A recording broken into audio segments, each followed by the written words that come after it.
All right, so for this cake, I covered it in rolled buttercream. And I could have done two different, rolled buttercream and dyed it with a little bit of brown and mixed the two together to marble it. I didn't feel like marbling it. I wanted it more streaky and whatnot. So one thing I've done before with rolled buttercream is I've actually taken cocoa powder and I actually rub it into the rolled buttercream. And it'll actually make brown streaks. And I don't know why I do it this way. I just like it because I can control it more. So this is how I got the streaking on this. By all means, you can marble it the traditional way, but it's nice because if you put a cake together and then decide you want it marbled, if it's chocolate rolled buttercream, you can always marble it later. But that's kind of a weird way to do it, but that's one way to marble rolled buttercream. It's by smearing it on afterwards. It'll take the color. Okay? This is just an 8, 6, and a 4. So now what I'm going to do, I'm going to take chocolate. This is actually chocolate fondant. I could have used rolled buttercream too. I just happen to have some chocolate fondant though. And it's nice and dark. Since this is a fall cake, perfect for like a fall wedding or a fall anniversary, even a golden anniversary.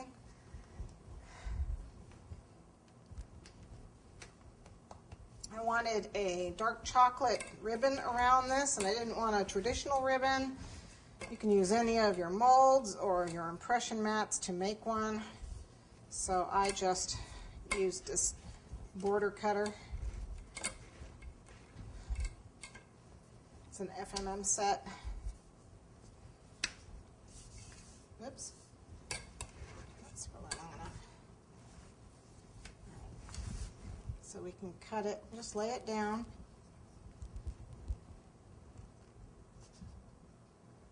Okay. Where's my pizza cutter? I had it a second ago. You can measure this. I don't. I'm just going to eyeball it close enough. And then cut it again. Actually, I could even flip it this way. Save myself the trouble of having to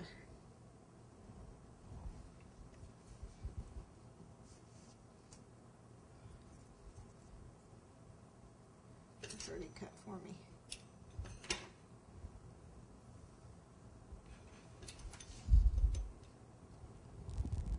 We'll just go ahead and put this on with a little bit of water. I'm going to start over here. Oh, actually, let me start now. Well, it doesn't really matter. Just lay it down.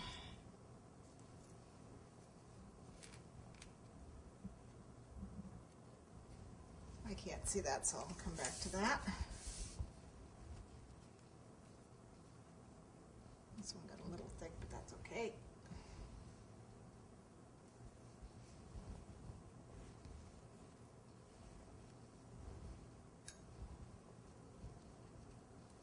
I normally butt them up to each other. I'm going to have leaves covering most of this, so hopefully they won't see the joins.